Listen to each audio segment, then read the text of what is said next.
जी sir, तो एकदम से वर्ल्ड कप खत्म हो गया है, मेरी जेब के अंदर बहुत सारे पैसे आ गए हैं प्लेयर्स के। तो मैं ये सोचता हूँ कि सबको फाइन करते हैं, चाहे अनऑफिशियली करें ऑफिशियली करें, बट आई थिंक सो साहब ज्यादा को फाइन नहीं पड़ना चाहिए। उसके साथ साथ एक काम ही करते हैं, प्लेयर्स को हम लोगों को कुछ करना नहीं है, हम लोग करते हैं, हम लोग जाके ना बिला वजह हम लोग एक फजूल से स्क्वाड अनाउंस कर सकते हैं, और स्क्वाड की अनाउंस करने के अगले दिन हम लोग एक नई टीम अनाउंस कर देते हैं, सिलेक्शन कमेटी। और हम लोग इस सब के अंदर भाड़ में जाए कि हुआ क्या है, कोई अकाउंटेबिलिटी, कोई कुछ नहीं है। आकिब जावेद से किसी ने नहीं पूछना, कोई किसी से कुछ नहीं पूछना। एंड दैट सेंटेंस के आकिब जावेद ने जो कहा था कि भाई अकाउंटेबल मैं हूं, ये टीम परफॉर्म ना करे, वो भी गया। तो क्या हुआ? ये कब से होना शुरू हो गया कि टीम अनाउंस हो और फिर उसके बाद प्रेस कॉन्फ्रेंस ना हो, कोई चीज़ सिलेक्टेड ना हो। मतलब वी नो कि आकिब जावेद साहब डैडी हैं इस वक्त मतलब कि इस बोर्ड के, but he needs to be accountable. मतलब सिर्फ ये कह देना एक इंटरव्यू में बैठ के कि जी वो पिक्चर बना लो, टेस्ट मैच इस तरह जीतते हैं, उसके बाद आपका कोई अता पता ही नहीं है। थकी हुई हरकतें कर रहे हो आप। मतलब कि कौन सी दुनिया में रह रहे हो जहाँ आप पैसे काट रहे हो? उससे क्या हो जाएगा? पैसे काटोगे तो आपके ख्याल से ये प्लेयर्स नेक्स्ट टाइम जाके बड़ा बेहतरीन परफॉर्म करना शुरू हो जाएंगे? नहीं, दे आर दैट नॉट पैस कॉम्पिटेंट इनफ। इतने स्किल सेट ही नहीं है उन लड़कों का। और उसके इसके बाद क्या होगा? वो जाके लीगें देखेंगे, वो जाएंगे हम लीगें खेलते हैं ये। एंड व्हाट अबाउट भाई, ये कभी किसी कंपनी में हुआ है जब कोई एम्प्लॉयर किसी एम्प्लॉय से खुश नहीं होता, सो वो उसको ये तो नहीं कहता मैं सैलरी नहीं दे रहा, सैलरी वो देता है, वो कहता है अस्सलाम वालेकुम। आपने कुछ करना था, आप उनके कॉन्ट्रैक्ट्स फारिग करते, आप उनको कैटेगरी नीचे करते, लीगें बंद करते, उनको कहते साल जाके डोमेस्टिक खेलें। सो उस तरह की हरकतें करते आप 50-50 लाख। और Sahibzada being the top scorer ever in a world cup, उसको आप चार्ज करोगे? उस्मान तारिक को आप चार्ज करोगे जिसके बैंक अकाउंट में अभी 50 लाख होने भी नहीं है? उधार पकड़ के चाचे मामे ताए से वो लेके दे के आपको 50 लाख देगा। मतलब कि इस तरह की अजीब अजीब हरकतें आपका बोर्ड करता है जो समझ से बाहर है। और फिर टीम क्या अनाउंस करता है यार? कोई सेंस नहीं बनी, कुछ समझ नहीं आ रही हो क्या रहा है, कि कौन सोच रहा है, कुछ सोच भी रहा है, कुछ नहीं। मतलब कि this is a lot of shit and will put our hands into it, and whatever comes out that's our idea. मतलब वो मतलब नहीं। जाते हैं हम खेलने T20 वर्ल्ड कप, जलील हम होते हैं T20 वर्ल्ड कप में, और अब हम ओडीआई सीरीज खेलने जा रहे हैं और हम वो प्लेयर शफल कर देते हैं, हम फारिग कर देते हैं। मतलब सर, यार एक डिफरेंट फॉर्मेट है भाई। सर हेसन का क्या सीन है सबके अंदर? वो कहाँ पे आ रहे, फॉर्मेट क्या है? कुछ हेसन समझ बोल रहे कुछ समझ पाकिस्तान के जो नए चेहरे हैं, they have earn the right to get opportunities. कहाँ से? ये भी तो बताओ, बकवास आके सारे कह रहे हैं इस वक्त, बट नोबडी इज एक्सप्लेनिंग। भाई कोई है ही नहीं। ये कभी भी नहीं होता था, ये जो नई रवायत डाल दी है कि हमारे से मीडिया सवाल ही ना कर सके। हम टीम अनाउंस करें और टीम अनाउंस होने के बाद हम मिसबा और सैफी को कहेंगे कि आप जी सिलेक्शन कमेटी में हो।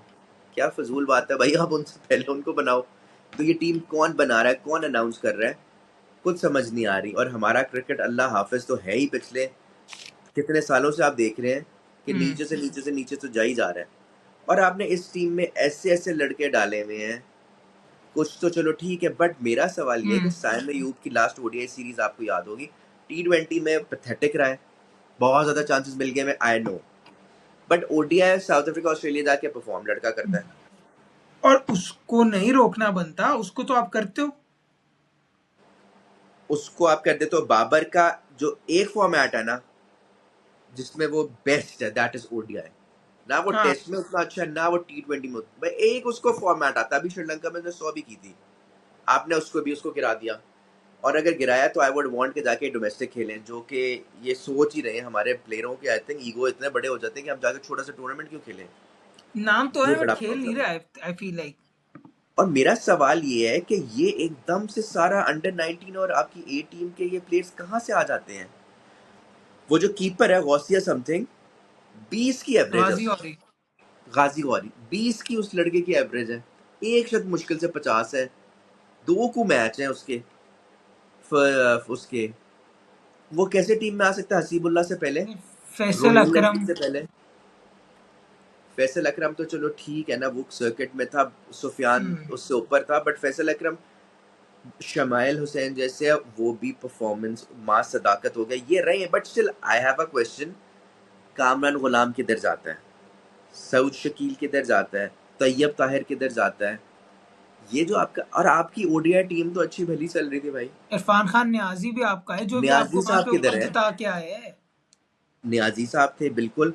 हसन नवाज पागल का बच्चा किधर है? मतलब आपका अच्छा भला प्लेयर आपने खराब कर दिया उसको। और सर ये अब्दुल पूरी नई समद कहाँ से उठ के आगे किस बेस के ऊपर आया इस टीम के वापस, मुझे ये जानना है। ये जाके जलील अभी इंग्लैंड में भी होते रहे और वो लड़के सारे आप भेज रहे हो। कप्तान साहब आपके, मैं क्या ही कहूँ, वो जीते वो हैं साथ सर वो हारिस। कप्तान साहब ने बॉलिंग करनी कैसे, 10 ओवर बॉलिंग कैसे करनी है, 4 ओवर से जानी मारी जा रही है, हाउ विल ही बोल 10 सबसे ओवर। बड़ा मसला ये है कि 4 ओवर तो हो नहीं रहे इस फिटनेस के साथ, 10 कैसे होंगे, ये बहुत बड़ा सवाल है। सर शुक्र करें इस टीम के ना अबरार अहमद है उसको नहीं निकाला, और शादाब नहीं है, ये भी बहुत बड़ा एक आप कहें कि वो हमारे पर ना नाजिल हुए। ठीक है शुक्र है, उसकी जगह साद है एक लड़का। सर, ये वो वाली बात है कि ये टीम किसी ने सेलेक्ट किए भेजी है, हमारे पे छोड़ी है। ठीक है, यार बस उन्होंने कहा ये डाले और डालो डालो और बस मसला हुसैन ठीक है। तलत वापस आ गए कहीं ना कहीं से। हुसैन आई मीन तल्लत तो सॉरी था, वो ठीक है। था, सॉरी हाँ वो था। हुसैन तल्लत और 50 वो हाँ T20 का प्लेयर है भी नहीं, हाँ, वो 50 ओवर ही है। वसीम बट अभी जूनियर चलो आप शुक्र है। हाँ चलो वसीम जूनियर तो है और रिजवान भी था। हाँ ये भी है। बट मुझे तो अफसोस हसीबुल्ला पे है, रोहिल नज़ीर पे है कि ये दोनों क्यों नहीं है।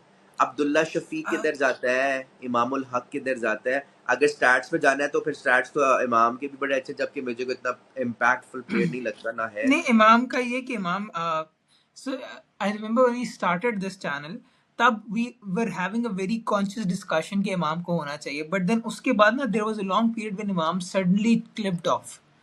अब वो बहुत बुरा हो गया था, so that's when we were like यार नहीं, someone new has to come in because Imam मैं बिल्कुल तो ड्रॉप ऑफ कर गए। मैं तो अब्दुल्ला सिर्फ शफीक बात आए ये कर थे। रहा हूँ मैं तो सिर्फ बात ये कर रहा हूँ कि स्टैट्स पे जाना है, ये स्टैट्स पे तो गए नहीं है। जिसने चार आप यार इतना आपने आसान बना दिया टीम में आना, उनके लिए कोई रगड़ा है ही नहीं। सो अगर वो आते भी हैं, वो नहीं भी परफॉर्म करते तो ये द लोग कि हम फिर आ जाएंगे। अच्छी जो टीम्स हैं उनमें इतनी आराम से घुसना आसान होता, हमने इतना आसान बना दिया है। पाकिस्तान टीम को मसला ही कोई नहीं है।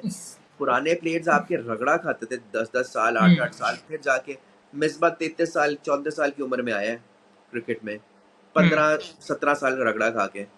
तो अब ये एक प्राइम एग्जाम्पल है साहिबजादा की, कि जब उसने रगड़ा खाया कितने सालों से, अब तुम देखो वो परफॉर्म कैसे करता है, जबकि वो टेक्निकल नहीं है, बहुत ना ना है, ना बहुत ना बेसिक टेक्निक उसकी, बट उसके बल्ले पे बॉल आ रही है आजकल और वो कर रहा है। सो पैथेटिक सोच। उसके अलावा पैथेटिक सोच क्या है कि अब T20 वर्ल्ड कप खत्म हुआ है और आपके पीसीबी ने T20 टूर्नामेंट शुरू कर दिया है। ये तो वर्ल्ड कप आ रहा है, ओडीआई वर्ल्ड कप आ रहा है। और आप T20 टूर्नामेंट स्टार्ट कर दोगे T20 वर्ल्ड कप के फौरन बाद। सर ओडीआई वर्ल्ड कप रहा है। आपने उसके ऊपर से वो देखिए ट्रॉफी जो है। मैंने करीब भी नहीं जाना था चाहता ऐसी चीजों पे।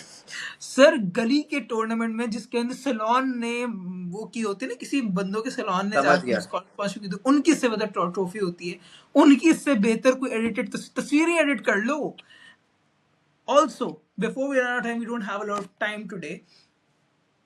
आपके इस वक्त जो सिलेक्शन कमेटी है उसके अंदर दो आपके हेवी टॉप डॉग कैप्टन आ चुके हैं, एक जिसे चैंपियंस ट्रॉफी जिताई और एक जिसने आपको test match जिताई।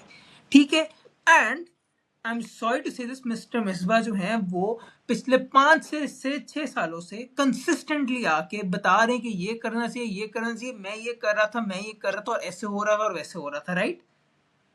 Now if he knows everything, if he knows what the right thing is, and if he is in power, then he should be held accountable कि भाई अब आप गलत कुछ करके दिखाएं। बातें सारे करते हैं एंड जब वक्त आता है कुछ भी नहीं कर पाते, किसी में इतना दम खम नहीं होता कि to actually take the right decision. बिल्कुल दुरुस्त बात है। मिसबा इस क्या कहते हैं उसको, नेटवर्क में या हमारे पीसीबी में पिछले 5-6 साल से मिसबा इज अराउंड। मिसबा हाँ साइड पे नहीं जाता, थोड़ा सा जाता है फिर वापस आ जाता है। मसला ये है कि कोई भी फायदा नहीं होना। सिर्फ वो है कि सैफी सरफराज की बेहतर एक अपॉइंटमेंट है, बट मिसबा जिस तरह का प्लेयर था, जिस तरह उसने हमारी क्रिकेट को आई थिंक वो किया ना, ही वॉज द वन जिसने, मुझे लगता है हमारी क्रिकेट जो दलेर जिसको कहते थे और होती थी कि जाके उठ के आना है, फाड़ के आना है, उसने टिमिट कर दी हमारी क्रिकेट, बुज़दिलाना कर दी। ये वो मिसबा वाला ही वो था टेन्योर आई वुड से। और उसके बाद जब से वो मेंटोर आया है या किसी भी पोस्ट पे आया है, ये सिर्फ बातें करते हैं, सिर्फ टीम पे जब बोर्ड में जाएंगे कुछ भी नहीं। अब अलीम डार था, एटलीस्ट इतनी तो उसमें गट्स थे कि वो उसने रिजाइन कर दिया अपना पोस्ट से। जब आपकी बात ही सुनी नहीं जानी तो क्या फायदा है। आगा को क्या कहते हैं, जब भाई आपकी बात ही सुनी नहीं जानी तो माइक हैसन पीछे से वही सारा फीड कर रहा होता है। तो वही वाली बात है, मिसबा से कोई उम्मीद उस तरह है नहीं, बातें ये सारी करते हैं। अब ये थकी हुई टीम, और आपने इसके बाद क्या करना है, ओडिया वर्ल्ड कप जब है तो आप फिर से उन प्लेयर्स को वापस लाओगे। जब बाथरूम हमने सिर्फ वहीं पे बैठ के सारा कुछ सीखते हैं और हम लोग वहीं जाके करते हैं हर टूर्नामेंट के बाद। 4 से 5 टूर्नामेंट जलील होते जा रहे हैं हम लोग, टू द पॉइंट कि Ahmed Shehzad is starting to make sense. We are at that level as fans कि Ahmed Shahzad is making a lot of sense right now to us, all of his conspiracy theories, और rather कि उसकी सारी जो बातें हैं ना वो सेंस लगना शुरू की, नहीं यार अब तो ये सच है कि हम पागल हैं, हमें नहीं लगता कि झूठ है, इतनी दूर की नहीं फेंक सकता। अब लग रहा है कि नहीं भाई कुछ सही बता रहे हैं वो। उसने कहा कि हसीबुल्ला एक मैच में मेंटोर या कोच था मिसबा, तो उसने मिसबा को ये कहा कि या उसको खिलाया नहीं, कोई इस तरह की बात हुई, तो उसने सवाल कर लिया मिसबा से। वो सुफियान मुकीम पे था। नहीं, हसीबुल्ला हसीबुल्ला का उसने के बताया, टेम्परामेंट इश्यूज थे ना। यही तो वो बता रहा था कि उसने एक जगह उससे सवाल कर लिया, तो अगर उसने जहाँ सवाल कर लिया ना तो मिसबा ने कहा भाई ये तो हो नहीं सकता, तो उसने वो रीजन बनाया टेम्परामेंट इश्यूज एंड ऑल कि इसके एटीट्यूड इश्यूज है, जबकि कोई इशू नहीं है, कोई मसला नहीं है। जब आपको कोई लड़का पसंद ना हो तो कितने अफसोस की बातें हैं, कितने हम लो जा सकते हैं कि किसी का कैरियर या एक ज़िंदगी ख़राब करने पर तुल जाते हैं जस्ट बिकॉज उसने हमें आके सवाल कर लिया या मुझे नहीं खिलाया, इस तरह की बात है। मेरा पॉइंट है कि this we need to ask this of Misbah. This is unfair as well कि we are straight forwardly saying कि ये उसने किया। We need to ask Misbah हाँ about this, and we need to be upfront कि did you do this or not? If not, then okay, what is the clarification on this? देखो वो आपको सुफियान हसीबुल्ला मुकीम का भी ये बता था कि सकता है। सुफियान मुकीम का ये था कि he went directly to the chairman. तो चेयरमैन साहब ने खुद कहा हुआ था ना, हाँ, वो उसामा मीर था, उसामा उसामा मीर, मीर, सॉरी, हाँ, वो उसामा मीर था जिसकी आप बात कर रहे हैं। जो ये बात है, चेयरमैन ने खुद कहा हुआ था हाँ, कोई भी मसला होता है डायरेक्टली मुझे आपने राब्ता करना है। उसामा मीर इस टीम में नहीं है, जस्ट थिंक क्यों नहीं है सर, आपका उसामा मीर नहीं है सबसे बेहतर, वो शादाब के चक्कर में आपने बस खिलाने नहीं सर उसको। सॉरी टू से, बट आपके जो हमारे लोकल कंपनीज भी होती हैं ना, उसके अंदर भी इतनी हिम्मत नहीं होती कि आप एचआर को जाके बता सको कि मुझे इस बंदे से मसला है। हमारी दिमागी तौर पे ना हम लोग ही इतने घटिया हैं कि हमारी ये समझ नहीं आती बात कि हम लोग कोई अच्छी चीज़ कर नहीं सकते, एक दूसरे के ऊपर जाते हुए नहीं देख सकते। And sorry to say before we end this on this note, before we start exploding, in no matter where we are living, हम लोग पाकिस्तानी किसी और मुल्क में भी जाते हैं तो हम लोग एक दूसरे से सिर्फ टांगे खींचते हैं, हम एक दूसरे को ऊपर नहीं लेके जाने। तो मसला है हमारी फितरत में यही है, जैसे इंसान की, मर्द की, औरत की फितरत में है ना, हम पाकिस्तानी की फितरत में एक ना एक घटिया मेंटालिटी, एक दूसरे को नीचे खींच के लाने वाली मसला है, और हम इससे छुटका नहीं पा रहे। खैर, on that note I think so we should end. It's a sad affair of what Pakistan is cricket is hinging down to. और एक दो ऐसे टूर्नामेंट तो मैं देखना छोड़ ही दूंगा on a serious note, and I think सो आप भी। खैर, अगर तो आप देखते रहेंगे एंड आप देखते रहेंगे, let's hope there are enough people to make these videos about in the future. See you guys later. Bye bye.